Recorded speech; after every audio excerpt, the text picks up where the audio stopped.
आज जो 3 नए चेहरे जुड़े हैं उस पर आपका रिएक्शन, और पूरे जो 7 चेहरे हैं उन पर आपका रिएक्शन, क्या फायदा मिलेगा बीजेपी को या आप क्या कहेंगे? नहीं, देखिए, ये चुनाव के 3 महीने पहले ये चुनावी इसको कह रहे चुनावी क्या नाम है, इसको कह सकते हैं कि चुनावी बयार बहाना चाहते हैं, तो ये बयार और बहेगी नहीं। उसमें एक आदमी का नाम मैं लेके खाली बात करूंगा, जितिन प्रसाद जी का, जिनको ब्राह्मण चेहरे के रूप में ये लोग लाए। 4.5 साल से जितिन प्रसाद ब्राह्मणों की हत्याओं के बारे में बीजेपी से सवाल करते रहे और पूरा घूम घूम के पूरे उत्तर प्रदेश में घूम घूम के कहते रहे कि ब्राह्मणों की हत्या हो रही है।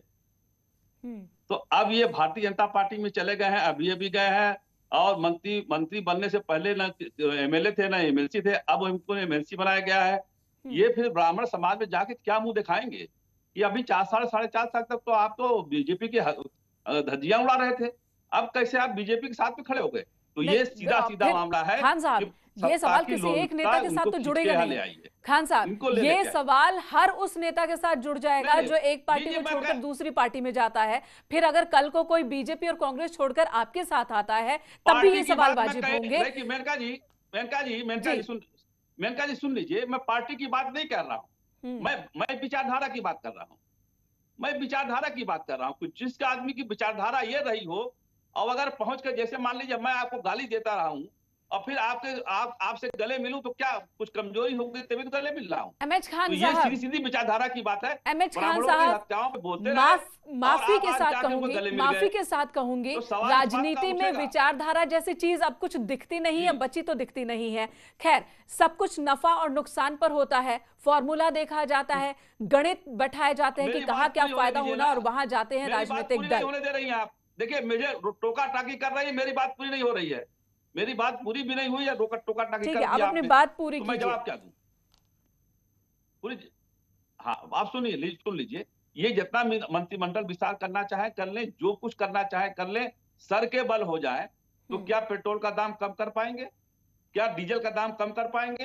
क्या महंगाई का स्तर गिरा पाएंगे? नहीं गिरा पाएंगे। अब गन्ना किसानों का कह रहे हैं मैंने इतना भुगतान किया है, 18,000 करोड़ रुपया गन्ना किसानों का दाम बकाया है, क्यों नहीं भुगतान कर रहे हैं भाई? गन्ना किसान जो है, गन्ना खुद बोता है, उगाता है, ट्रैक्टर ट्राली बनाता है और वहां मिल तक पहुंचाता है।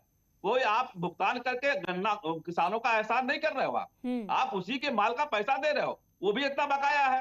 ठीक है, जब इतना दिन हो गया है, बहुत बड़ी बात कही आपने, महत्वपूर्ण बात कही है। मनीष शुक्ला जी जवाब देंगे आपके इन बातों का। इससे पहले कि ओमकार नाथ जी के पास जाऊं, मनीष शुक्ला जी शॉर्ट में जवाब दीजिए। देखिए मेनका जी, मायावती जी जब मुख्यमंत्री थी तो खेत में जाके वो गन्ना उगाती थी, उसको काटती थी, फिर गन्ना मिल जाती थी और उसको पेरने के लिए देती थी और फिर उसका पैसा किसानों को दे देती थी। यही था ना एमएच खान साहब बसपा के समय में? किस तरह की बात आप कर रहे हो? आपके समय का जो भुगतान बकाया था वो 2017 में हमने उसका भुगतान किया है। आज 1,43,000 करोड़ का जो भुगतान है, सपा और बसपा मिलकर उतना भुगतान नहीं कर पाई थी। यही मजाक पकड़ रहे हो नेशनल कैबिनेट में बैठ करके। बात करने में लॉजिक रखा कीजिए, लॉजिक रखा कीजिए। किसानों की बात एमएच खान साहब, योगी आदित्यनाथ जी किसान हैं, किसान साहब, आपको लॉजिक रखनी चाहिए। ऊट पटांग बोलने बैठ जाते हो, क्या एहसान किया? मायावती जी गन्ना उगाती थी, मायावती जी गन्ना 2007 से 12 के बीच में, 2007 से 12, अरे आपको देना ही नहीं था, आपने बढ़ा दिया, दिया नहीं, आपने दिया तो नहीं, दिया नहीं, आपने दिया नहीं, और ये आप बता रहे हैं कि क्या एहसान किया? अरे 2007 से 12 के बीच में मायावती खेत जाती थी, और एमएच खान साहब, खेत में मायावती जी जाती थी।